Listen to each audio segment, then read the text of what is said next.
شب برات کیا ہے اور اس رات کرنے کے خاص کام؟ رزق کی تسکین، زندگی اور موت کا فیصلہ۔ شب برات کی حقیقت اور فضیلت۔ ماہ شعبان کی فضیلت کی ایک بڑی وجہ یہ بھی ہے کہ اس میں شب برات جیسی عظیم الشان رات پائی جاتی ہے۔ یہ 15 شعبان کی رات ہوتی ہے۔ احادیث مبارکہ میں اس کی بڑی فضیلت ثابت ہے۔ دیگر راتوں کی طرح یہ رات بھی مغرب ہی سے شروع ہو جاتی ہے۔ اس رات رحمت خداوندی کی تجلیات آسمانی دنیا تک اتر آتی ہیں۔ اس رات خصوصی طور پر اللہ تعالیٰ اپنے بندوں پر بخشش، رحمتیں اور مہربانیاں نازل فرماتا ہے، بندوں کی دعائیں قبول فرماتا ہے، مانگنے والوں کی مرادیں پوری کرتا ہے اور سوالیوں کی جھولیاں بھرتا ہے۔ اللہ تعالیٰ کی ان خصوصی کرم نوازیوں کا سلسلہ پوری رات جاری رہتا ہے اور صبح صادق پر اختتام پذیر ہو جاتا ہے۔ اس رات اللہ تعالیٰ محض اپنے کرم سے مغفرت کا عام اعلان فرماتے ہوئے بے شمار بندوں کی بخشش فرما کر ان کو جہنم سے چھٹکارا عطا فرماتا ہے۔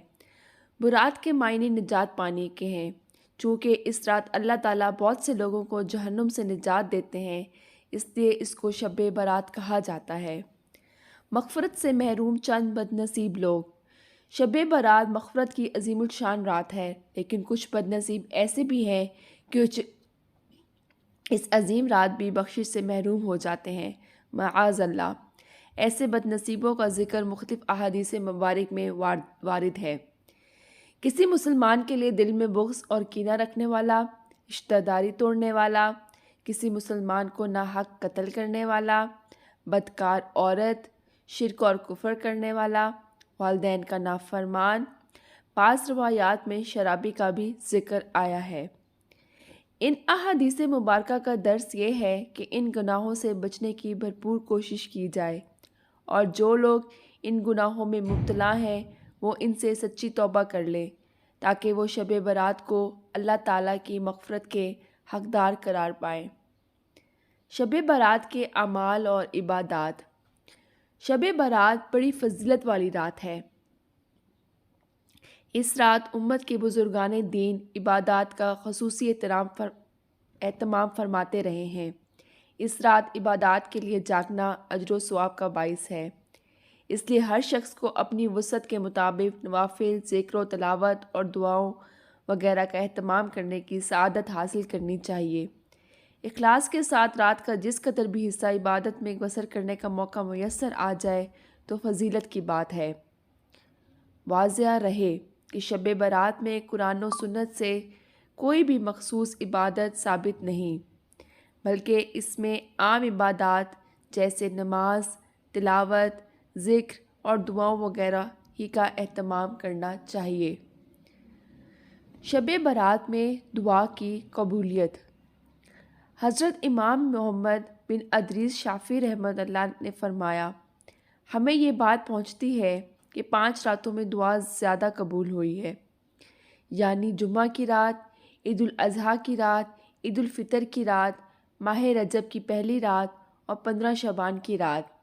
آگے فرماتے ہیں کہ میں اس کو مستحب قرار دیتا ہوں۔ اس بات کو حضرت امام شافعی رحمۃ اللہ نے قبول فرمایا ہے، اور اس کی تائید اس بات سے بھی ہوتی ہے کہ شب برات اپنی ذات میں بھی عبادت اور دعاؤں کی قبولیت کی رات ہے۔ جیسا کہ ماقبل تفصیل بیان ہو چکی، اس سے معلوم ہوا کہ شرعی حدود میں رہتے ہوئے شب برات میں دعا و عبادات کا اہتمام کرنا افضل اور بہتر ہے۔ شب برات میں قبرستان جانے کا حکم۔ حضور اقدس صلی اللہ علیہ وسلم سے زندگی میں صرف ایک بار اس رات قبرستان جانا ثابت ہے، اس لیے اگر کوئی شخص 15 شعبان کو زندگی میں ایک بار یا کبھی کبھار آپ صلی اللہ علیہ وسلم کی اتباع کی نیت سے چلا جائے تو یہ درست ہے۔ 15 شعبان کا روزہ۔ 15 شعبان کے روزے سے متعلق ذخیرہ احادیث میں صرف ایک حدیث ایسی ملتی ہے جس سے روزہ رکھنا ثابت ہوتا ہے، اور وہ سنن ابن ماجہ کی حدیث ہے۔ بعض اہل علم اس حدیث کو قبول فرماتے ہوئے اس دن روزہ رکھنے کو مستحب قرار دیا۔ شب برات اور خیر القرون۔ امت مسلمہ کے جو خیر القرون ہیں یعنی صحابہ کرام کا دور، تابعین کا دور، تبع تابعین کا دور، اس میں بھی اس رات کی فضیلت سے فائدہ اٹھانے کا اہتمام کیا جاتا رہا ہے۔ لوگ اس رات کے اندر عبادت کا خصوصی اہتمام کرتے رہے ہیں، لہٰذا اس کو بدعت کہنا یا بے بنیاد اور بے اصل کہنا درست نہیں۔ صحیح بات یہی ہے کہ یہ فضیلت والی رات ہے۔ اس رات میں عبادت کرنا باعث اجر و ثواب ہے اور اس کی خصوصی اہمیت ہے۔ یا اللہ ہم سب کو اس رات میں عبادت کرنے کی بہترین توفیق عطا فرما، آمین یا رب العالمین۔